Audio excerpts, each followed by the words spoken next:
Selamat datang kembali dalam perkuliahan Data Analytics. Dalam sesi hari ini, kita akan mencoba untuk melihat bagaimana Data Analytics dapat membuat organisasi untuk melakukan pengambilan keputusan dan nanti akan dikaitkan dengan kultur yang pasti akan sangat berpengaruh pada sebuah organisasi. Dan nanti di bagian kedua dalam sesi pertemuan ini, kita akan mencoba melihat bagaimana penerapan data analytics dalam sebuah konsep untuk melakukan rekomendasi dengan memanfaatkan data historis maupun juga data dari items yang dimanfaatkan dalam sebuah organisasi tersebut. Nah, semoga perkuliahan hari ini apa yang dibagikan bisa memberikan gambaran tentang bagaimana sebuah hasil analisis yang didapatkan dari data pada dasarnya akan menjadi sesuatu kekuatan dalam organisasi untuk melakukan pengambilan keputusan. Silakan teman-teman, bagi yang tertarik tentu saja nantinya akan bisa melihat secara lebih detailnya dalam textbook yang kita gunakan. Saya akan menyampaikan nanti bagian mana dari textbook yang harus teman-teman atau bagi teman-teman yang tertarik bisa membacanya. Sebelum kita masuk ke dalam materi, mari kita coba melihat, mereview sedikit apa yang sudah kita pelajari dalam sesi sebelumnya. Dalam sesi sebelumnya, kita mulai masuk ke dalam pembahasan mengenai kultur sebuah organisasi lewat pendekatan kepemilikan data. Nah, beranjak dari kepemilikan data itulah sebenarnya data analytics, ya proses di dalam analisis data dan manfaat nanti di ujungnya itu akan bisa diproses, diarahkan pembentukannya. Kemudian, dalam sesi yang kita sudah lalui pula, kita sudah mempelajari tentang bagaimana konsep ensembling dimanfaatkan dalam big data dan diterapkan misalkan lewat pembentukan random forest. Dan rekan-rekan sekalian juga sudah mencoba untuk melakukan penerapan ensembling itu dan membandingkannya dengan pohon keputusan biasa dengan dataset yang teman-teman juga sudah lakukan pada saat ujian tengah semester yang lalu. Dalam pertemuan kali ini, kita akan masuk lebih dalam tentang bagaimana kultur sebuah organisasi akan bisa nantinya berpengaruh dalam pemanfaatan data analytics dan pada akhirnya akan bisa meningkatkan performa organisasi. Nah, terkait dengan hal itu pula, dalam pembahasan mengenai penerapan bagaimana data analytics bisa dilakukan dalam sebuah organisasi, kita akan berkenalan dengan sebuah konsep yang dinamakan sebagai recommendation systems. Dan kita akan mencoba untuk mengenali content-based recommendation system serta collaborative recommendation system. Dan nanti diharapkan pula dalam sesi pertemuan kali ini kita akan bisa melakukan sharing terkait dengan tugas besar yang teman-teman sudah coba lakukan, terutama dalam kaitannya dengan transformasi data dan rencana algoritma yang akan diterapkan dalam pembuatan tugas besar tersebut. Mengapa kita memerlukan analytics dalam sebuah organisasi? Kalau memang tujuan kita adalah untuk membuat organisasi bisa berperilaku dengan lebih cerdas, maka pertanyaan dasar kita adalah untuk apa sebenarnya bisnis analytics itu dilakukan atau data analytics itu dilakukan. Pemanfaatan bisnis analytics diharapkan akan bisa menghasilkan prospek-prospek yang menarik yang di dalamnya tersirat langkah pengambilan keputusan sehingga akhirnya akan bisa membuat bisnis itu menjadi lebih sukses. Dan dalam hal itulah hal-hal yang sifatnya kuantitatif yang berasal dari angka-angka yang menjadi KPI misalnya dalam sebuah organisasi akan menjadi nilai yang bermanfaat. Sesuatu yang nanti akan dilengkapi dengan teknik-teknik dalam data analytics, menghasilkan model-model yang pada akhirnya akan menjadi inovasi dan juga bisa meningkatkan kerjasama di antara bagian-bagian dalam organisasi sehingga akan bisa menggerakkan organisasi mencapai tujuannya. Dan di dalamnya akan masuk pula ide-ide yang kreatif, dengan objektif yang jelas, dan tentu saja inklusif yang artinya melingkupi keseluruhan proses bisnis yang ada di dalam organisasi tersebut. Tingkat kedewasaan pemanfaatan data analytics dalam sebuah organisasi dapat kita bagi ke dalam 5 kelompok. Mulai dari hal yang paling sederhana, ya tingkat 1 sampai dengan tingkat yang paling tinggi, yaitu tingkat 5, untuk pemanfaatan secara optimalnya. Tingkat pertama dikatakan di sini bahwa organisasi masih belum memiliki kemampuan ataupun belum juga memiliki adanya kerinduan untuk bisa memanfaatkan analytics. Jadi belum sama sekali memiliki hal-hal pendukung yang bisa menguatkan bahwa analytics itu penting. Kedua, organisasi sudah tahu bahwa analytics itu penting, tetapi belum melakukan dengan berbagai macam alasan. Seperti misalkan kesulitan pengambilan data, atau kualitas data yang masih belum baik, atau tidak adanya saling ketidakpercayaan, ataupun belum mengerti sepenuhnya tentang cara-cara analytics yang bisa dilakukan. Ketiga, analytics dilakukan pada saat hanya dia diperlukan. Itu pada saat misalkan ada suatu keputusan yang perlu diambil. Jadi belum merupakan sebuah bagian utuh dalam organisasi. Keempat, tingkatan ini melukiskan bahwa analytics itu sudah dibuat dan dimanfaatkan sebagai pendukung dalam pengambilan keputusan. Hanya saja memang belum menjadi sesuatu yang sifatnya inklusif dalam organisasi. Barulah di tahap kelima atau level kelima, organisasi bisa dikatakan sebagai leader dalam pemanfaatan analytics dengan adanya pengenalan yang memang sudah mantap dan juga sudah tahu hal-hal apa saja yang memerlukan analytics, serta bisa memanfaatkan semua teknologi dan juga teknik, terutama dalam kaitannya dengan pemodelan, dalam pengambilan keputusan. Nah, silakan bagi teman-teman yang tertarik bisa melihat dari buku pegangan kita bagaimana penjelasan yang lebih utuh terkait dengan tingkat kedewasaan dari data analytics dalam sebuah organisasi ini. Dan diharapkan teman-teman juga mungkin bisa menilai bagaimana situasi organisasi di mana teman-teman misalkan aktif saat ini. Apakah berada dalam tahap yang sama sekali belum mengenali bahwa ada data analytics yang bisa dimanfaatkan, atau sudah berada pada tahap mengenali tetapi belum mau memulai, atau bahkan mungkin sudah menjadi leader dalam pemanfaatan analytics tersebut. Teman-teman tentu saja sekali lagi bisa melihat dari output ataupun dari kecenderungan bagaimana keputusan diambil dalam organisasi di mana teman-teman aktif ataupun dalam sebuah kaitannya dengan bisnis atau perusahaan. Bagaimana sebenarnya analytics itu bisa dimanfaatkan sebagai sesuatu yang berguna dalam aksi dalam sebuah organisasi? Hal pertama yang perlu dipikirkan tentu saja bahwa ada aksi tertentu yang perlu untuk didefinisikan sehingga di dalamnya ada hal-hal kuantitatif yang bisa dijadikan sebagai dasar untuk pengambilan keputusan.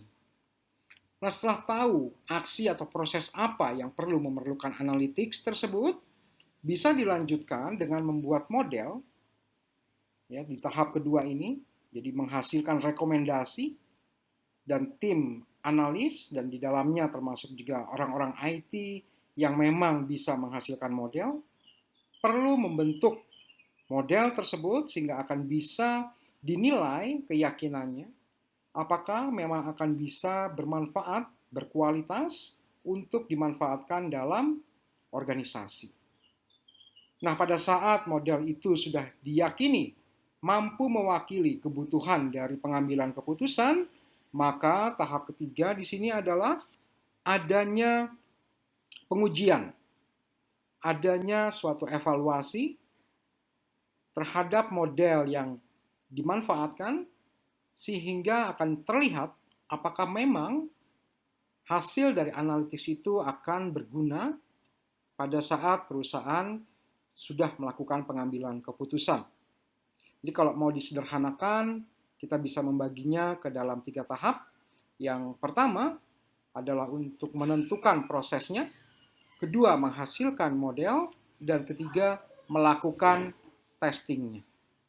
Pada saat kita ingin menguji seberapa jauh hasil analytics yang kita lakukan, misalkan dalam bentuk sebuah model, bisa berperan dalam organisasi, maka kita bisa membaginya ke dalam 3 area. Yang pertama adalah analytics yang sifatnya ofensif, yang artinya memang menghasilkan sesuatu yang bisa menilai, memprediksi, mensimulasikan, misalkan dari sebuah nilai promosi pada customer. Kedua, analytics yang sifatnya defensif. Nah, hal ini lebih ditekankan kepada model-model yang sifatnya untuk melakukan penilaian secara internal organisasi dalam pengambilan keputusan, misalnya menilai risiko, ataupun menilai potensi pasar, sehingga sifatnya lebih ke dalam. Ketiga, yang disebut dengan analytics yang sifatnya ancillary.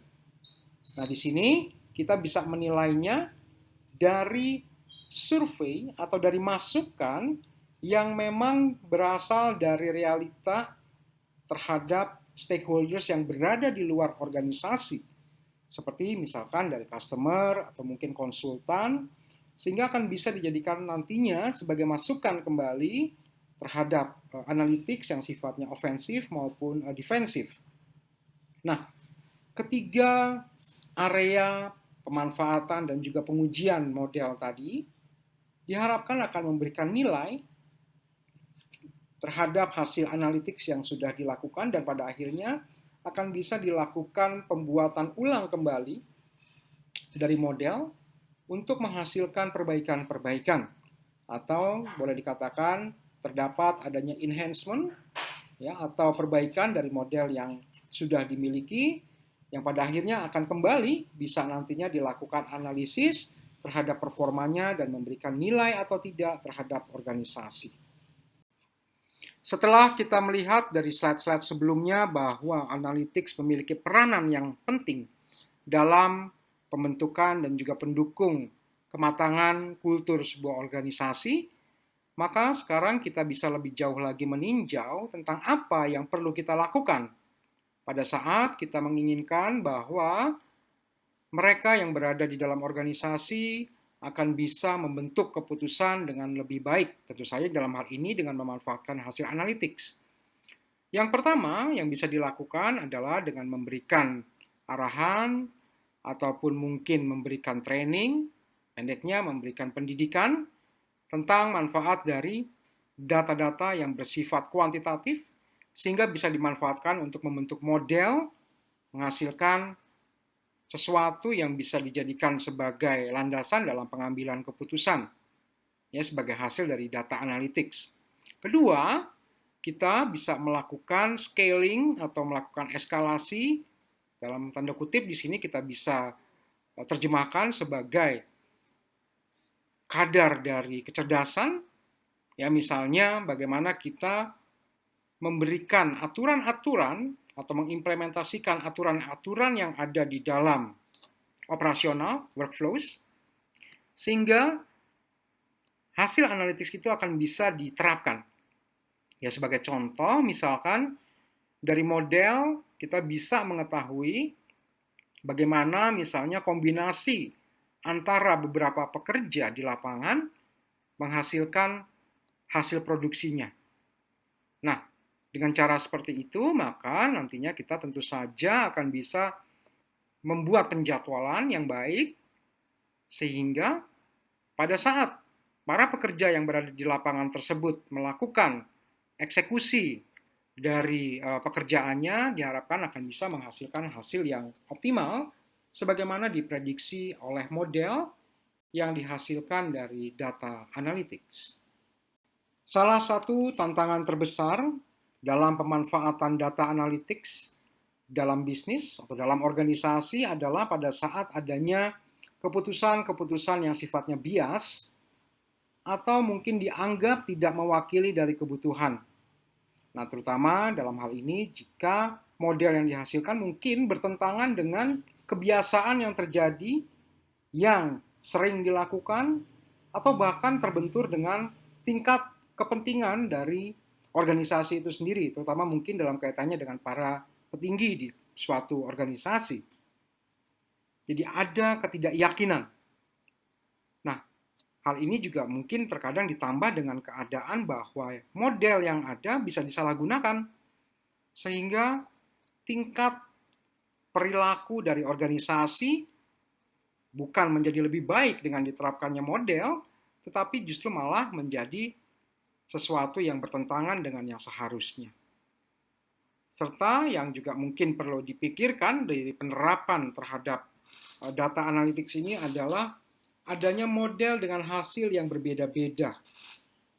Sehingga kesimpulan ataupun pengambilan keputusan menjadi sesuatu yang cukup rumit dalam penentuannya. Ya, karena ada beberapa kesimpulan akhir yang mungkin bertentangan yang harus dipertimbangkan mana yang paling baik efeknya, sehingga nantinya akan bisa diharapkan berperan di organisasi. Nah, disinilah tantangan terbesar kalau menurut pengamatan saya, bahwa model memang tidak bisa menjadi jaminan, tetapi yang penting di sini adalah bahwa model yang dihasilkan akan bisa dipakai untuk menjadi alternatif, akan bisa digunakan untuk menampilkan alternatif-alternatif keputusan yang sekiranya bisa diambil dalam organisasi. Nah, makanya di dalam slide ini kita juga bisa melihat di butir terakhir, poin terakhir, bahwa analis, khususnya mungkin tim IT yang membentuk model, perlu untuk mempertimbangkan adanya multi kriteria, multi skenario, ataupun multi modeling dari keadaan yang dianggap sebagai realita nantinya. Nah, inilah hal-hal penting yang saya rasa perlu untuk dipertimbangkan oleh tim analis, data analytics terutama di sini, untuk bisa meyakinkan bagaimana model yang dihasilkan bisa menjawab kebutuhan dari sebuah organisasi. Tantangan-tantangan yang tadi disampaikan dalam slide sebelumnya mungkin bisa kita amati dalam contoh gambar yang ada di slide ini, bahwa seringkali dianggap bahwa seorang analis ya atau tim data analytics dianggap tidak mengerti keadaan bisnis. Dan mungkin ini ada benarnya bahwa yang namanya data analis memang bertugas untuk bisa menghasilkan model atau perwakilan dari realita. Dan dalam kaitan ini pula, tim data analytics seringkali dianggap gagal untuk bisa memastikan hal-hal penting, hal-hal yang dianggap penting oleh mereka yang berada di dalam konteks operasional atau mereka yang memang mempunyai peranan untuk mengambil keputusan. Ya, terkadang mungkin bisa kita istilahkan bahwa tim data akan sangat terpengaruh dengan data, tetapi tim manajemen sangat terpengaruh dengan mata. Jadi data versus mata. Dan disinilah nilai atau value yang diharapkan dari model yang berhasil dibuat oleh tim data analytics perlu untuk bisa memastikan bahwa ada hal keuntungan dalam hal ini yang terlihat dari sisi manajerial. Sehingga model yang sudah ada bukan hanya sekedar sesuatu yang memang bisa dihasilkan dari data, tetapi memang bisa diperlihatkan manfaatnya oleh tim manajerial, sehingga nantinya akan bisa punya peranan pada saat digunakan dalam pengambilan keputusan.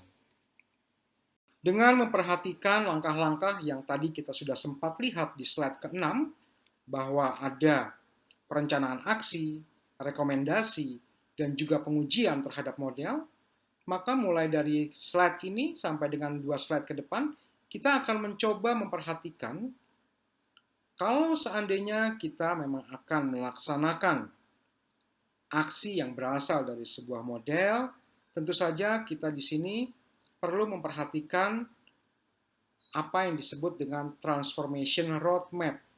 Jadi kita memiliki perencanaan yang akan menghubungkan situasi sekarang, situasi saat ini, current state, untuk nantinya mencapai target di masa depan. Jadi ada tujuan yang ingin dicapai dan di sanalah model yang dihasilkan akan bisa di-align, diintegrasikan dengan proses bisnis yang ada.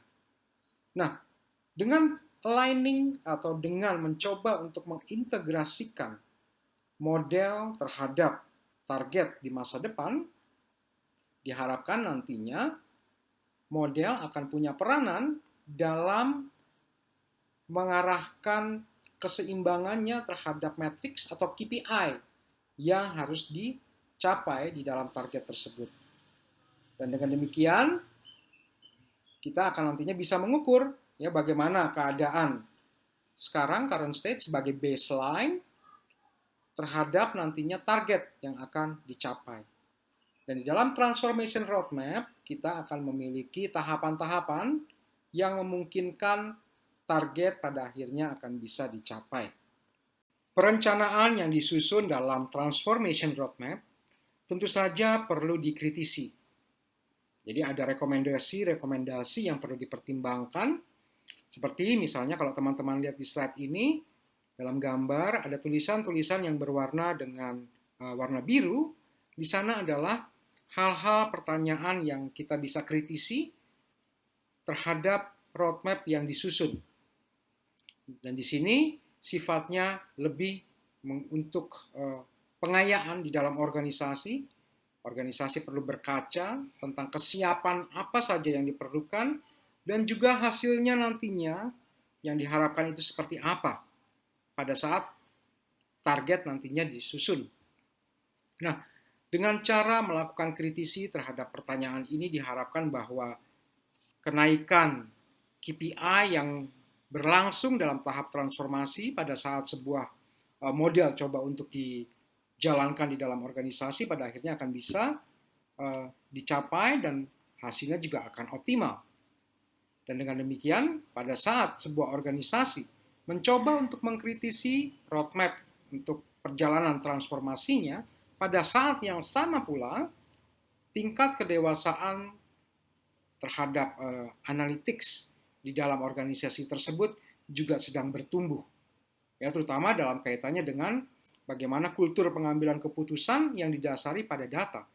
Jadi bukan hanya bergantung kepada feeling atau kepada keputusan yang ada di kebiasaan organisasi, tetapi juga melihat kepada prediksi dan juga harapannya terhadap risiko yang mungkin akan terjadi pada saat sebuah model itu nantinya dilaksanakan untuk mencapai target tertentu sesuai dengan apa yang diharapkan, sesuai dengan apa yang direncanakan di dalam organisasi. Dan pada akhirnya, pada saat sebuah model dieksekusi melalui tahapan-tahapan transformasi yang sudah direncanakan, tentu saja hasil eksekusi akan menjadi masukan kembali untuk bisa nantinya dipakai dalam tahapan transformasi berikutnya. Nah, disinilah akan terlihat bahwa sebenarnya sebuah organisasi akan bisa bertumbuh dengan mendasarkan pengambilan keputusannya berdasarkan model, berdasarkan data yang sudah berhasil dianalisis. Dan dengan cara demikian, bukan hanya sekedar lagi feeling yang bisa diandalkan dalam pengambilan keputusan, tetapi juga didukung dengan adanya data yang berhasil dijadikan sebagai model untuk menjadi sebuah tahapan pada saat pengambilan keputusan dilakukan untuk menilai seberapa besar risiko, ataupun mungkin untuk menilai seberapa besar kemungkinan lain yang bisa dilakukan, sehingga pada akhirnya perjalanan transformasi mencapai target yang diharapkan bukan hanya sekedar berhasil, tetapi juga memberikan masukan untuk pertumbuhan organisasi itu sendiri di masa-masa yang mendatang. Beberapa hal yang bisa kita ambil sebagai kesimpulan dari pemanfaatan model yang pada akhirnya akan bisa diangkat dalam roadmap transformasi sebuah organisasi, kita bisa lihat di dalam slide ini bahwa keadaan itu selalu berubah. Value yang ada dari model yang berhasil dibuat itu juga mungkin akan berubah-ubah sesuai dengan keadaan dari sekitar organisasi. Jadi keadaan dari stakeholders-nya. Tetapi yang perlu ditekankan di sini adalah organisasi bisa bertumbuh dengan memperhatikan model yang berhasil dibuat melalui perjalanan data analytics, ya proses data analytics-nya. Dan tentu saja dengan cara demikian, organisasi sudah bisa bertindak dengan lebih cerdas. Ya, karena bukan hanya memanfaatkan kebiasaan, tetapi juga melandasi pengambilan keputusan dari data yang berhasil dianalisis di dalam sebuah model. Nah, dengan cara demikian pula, organisasi lewat pertumbuhannya tersebut menjadi lebih cerdas dan akhirnya akan membudaya menjadi sesuatu yang memang bisa mendewasakan organisasi itu sendiri. Nah, diharapkan dengan demikian yang namanya data analytics bukan hanya sekedar lagi aktivitas yang menghasilkan alternatif melalui adanya model-model, tetapi menjadi landasan yang memang akan bisa membuat organisasi bertumbuh dan aware terhadap data yang ada di dalam organisasi itu sendiri sebagai bahan bakar untuk bisa meningkatkan performanya. Sekarang kita akan memasuki bagian kedua sesi perkuliahan kita. Kita akan berbicara tentang sistem rekomendasi. Secara umum, sistem rekomendasi dapat dibagi ke dalam dua tipe. Yang pertama adalah content-based recommendation systems, dan yang kedua adalah collaborative recommendation systems. Di dalam slide ini kita akan melihat tipe yang pertama, yaitu mengenai content-based recommendation system. Nah, dalam sistem rekomendasi yang berbasis pada konten ini, tujuan utamanya adalah kita akan mengukur seberapa mirip sebuah item dengan item yang lainnya di dalam sebuah sistem. Dengan menggunakan atribut-atribut yang ada di dalam item tersebut. Sebagai contoh, misalkan di dalam slide ini di sebelah kanan bawah, kita bisa melihat bahwa kita akan membandingkan misalkan sebuah judul film, Toy Story, dengan film yang lain. Nah, di situ teman-teman bisa melihat misalkan film Aladdin, atau film Winnie the Pooh, dan seterusnya. Dan kita akan mengukur seberapa mirip, seberapa dekat item-item yang kita bandingkan tadi, misalkan terkait dengan film, sehingga nantinya kita akan bisa menghasilkan urutan berdasarkan nilai kedekatan yang terbentuk. Nah, perhitungan nilai kedekatan bisa menggunakan berbagai macam cara. Cara yang paling umum, misalkan kita menggunakan pengukuran similaritas berdasarkan kosinus atau mengukur jarak antara dua vektor. Kita juga bisa memanfaatkan nilai jarak Euclidean atau menghitung nilai koefisien Pearson dan seterusnya. Nah, teman-teman bisa melihat ilustrasinya di sebelah kanan atas. Ya, katakan di sana kita bisa melihat sebuah judul film dengan suatu nilai vektor berdasarkan keramaian actionnya dan juga mungkin berdasarkan nilai rata-rata rating dari user, maka akan bisa kita lihat berapa dekat satu film dengan film yang lainnya berdasarkan nilai vektor yang dibentuk. Nah, dengan adanya perhitungan jarak vektor yang berhasil nantinya diperlihatkan, maka pada akhirnya kita akan bisa melihat urutan kedekatan dari item-item yang ada tersebut. Jadi contohnya kalau di dalam gambar sebelah kanan bagian bawah, teman-teman bisa melihat bagaimana judul film Toy Story jika dibandingkan dengan judul-judul film lainnya, nilai kedekatannya bisa kita urutkan dan pada akhirnya kita jadi bisa menentukan film yang mana memiliki karakteristik mirip dengan film yang lainnya dengan nilai ataupun kadar perhitungan tertentu. Nah, inilah yang disebut dengan content-based recommendation systems. Jadi, kita mengukur kedekatan item dengan menggunakan karakteristik yang dimiliki oleh item tersebut secara intrinsiknya. Dan secara teknis diimplementasikan dalam bentuk vektor dan pada akhirnya kita bisa mengukur kedekatan antara vektor-vektor tersebut. Tipe sistem rekomendasi yang kedua adalah Collaborative Recommendation Systems. Nah, sistem kolaboratif ini didasari pada masukan-masukan dari user, misalkan browsing kriteria atau pemberian nilai rating, atau mungkin pemberian penilaian terhadap produk, dan itu nantinya akan dijadikan sebagai data historis yang bisa digunakan atau dilakukan sebagai pendekatan untuk penilaian oleh user lainnya. Nah, teman-teman bisa melihat misalkan sebagai contoh di gambar kiri atas, kita memiliki 5 user dan 5 film misalnya. Nah, user pertama di situ terlihat memberikan penilaian untuk movie pertama, kedua, tetapi tidak memberikan penilaian untuk movie ketiga sampai kelima. Di sisi lain, kita melihat misalkan user nomor 3 memberikan penilaian untuk movie pertama, tetapi tidak memberikan penilaian untuk movie kedua. Nah, dengan pertimbangan tersebut sebenarnya kita bisa melihat bahwa ada kemungkinan user nomor 1 dengan user nomor 3 akan memiliki selera yang sama terhadap movie nomor 2.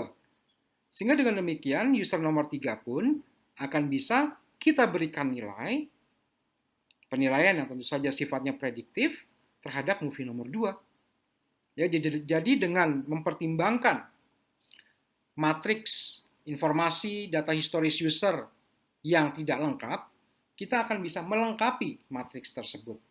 Nah, teknik yang digunakan sebagai implementasinya, misalkan kalau di dalam Apache Spark, kita bisa menggunakan yang namanya Alternating Least Square atau ALS. Nah, idenya untuk ALS, teman-teman bisa lihat di gambar sebelah atas. Jadi, seandainya kita punya sebuah matriks, misalkan di sana adalah rating matrix, dengan user dari A sampai D, kemudian film W sampai Z, maka matriks besar tadi, rating matriks yang besar ini, akan bisa kita faktorisasi. Jadi akan kita bisa bagi ke dalam matriks-matriks yang lebih kecil.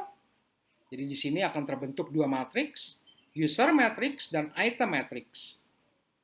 Nah, dengan perkalian komponen nantinya kita lakukan antara dua matriks yang lebih kecil tadi, maka kita bisa akan mendapatkan penilaian yang mewakili kebutuhan terhadap rating untuk user yang belum memberikan rating.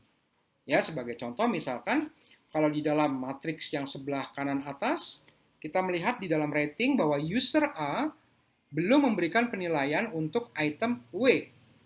Tetapi sebenarnya kalau kita melakukan perkalian matriks antara user matrix dan item matrix dari hasil faktorisasi, kita akan bisa mendapatkan sebuah hasil penilaian, yaitu dengan mengalihkan kolom A dengan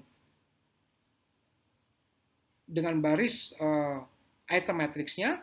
Jadi sebagai contoh di situ akan kita bisa lihat nilai 1,2 kita kalikan dengan angka 1,5 ditambah nantinya 0,8 dikalikan dengan 1,7. Ya, dengan kata lain kita nantinya akan mendapatkan satu nilai tunggal yang akan bisa mengisi, memberikan prediksi berapa penilaian user A terhadap item W yang sebetulnya belum diberikan nilainya oleh user A tersebut. Tetapi bisa didekati dengan penilaian dari user yang lainnya. Nah, dengan cara seperti ini, kita tidak perlu punya matriks yang lengkap untuk memberikan misalkan rating di dalam hal ini, tetapi dengan perwakilan dari user yang sudah memberikan rating, kita akan bisa memberikan penilaian juga untuk user yang lainnya. Dalam slide ini, kita bisa melihat sebuah contoh sederhana bagaimana hasil perhitungan kolaboratif recommendation systems dengan menggunakan alternating least square terhadap misalkan di situ adalah penilaian user terhadap sebuah film. Nah, di dalam Spark misalkan kalau di dalam contoh kita ini sudah diberikan sebuah kelas yang namanya ALS dan dengan konsep alternating least square nantinya akan bisa dihitung nilai-nilai prediksi rating terhadap sebuah film dengan mempertimbangkan histori rating yang sudah diberikan oleh user-user tertentu.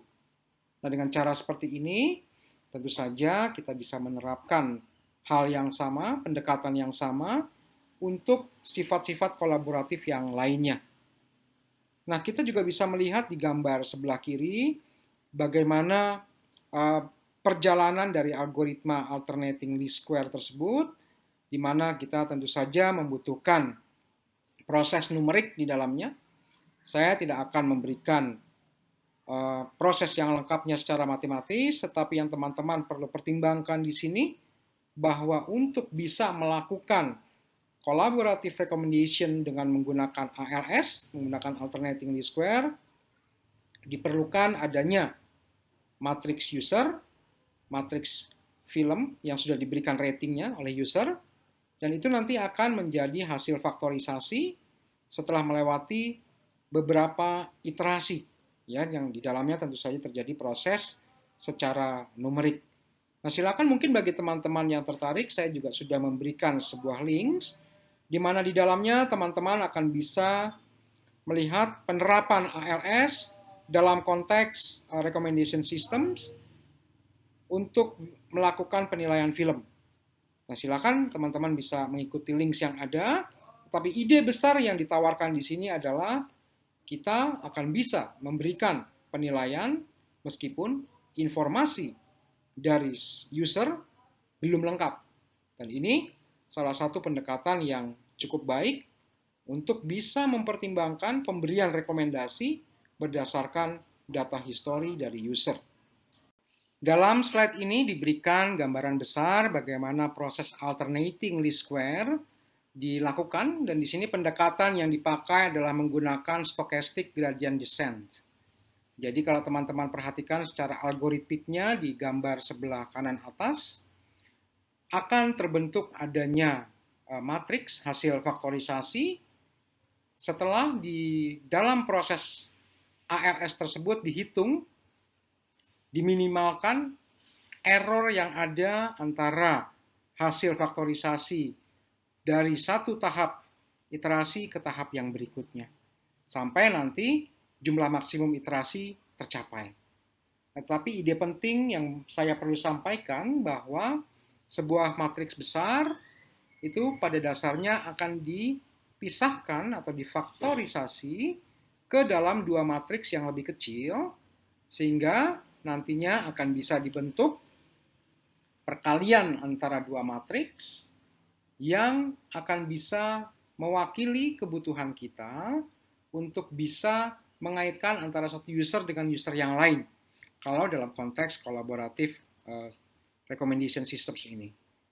Jadi kalau mau disimpulkan, dengan menggunakan stochastic gradient descent, kita akan bisa melakukan faktorisasi matriks, dan hasil faktorisasi matriks itulah yang nantinya akan kita jadikan sebagai bahan bakar kita, bahan dasar kita, untuk bisa melakukan rekomendasi, sebagaimana disampaikan dalam dua slide yang sebelumnya.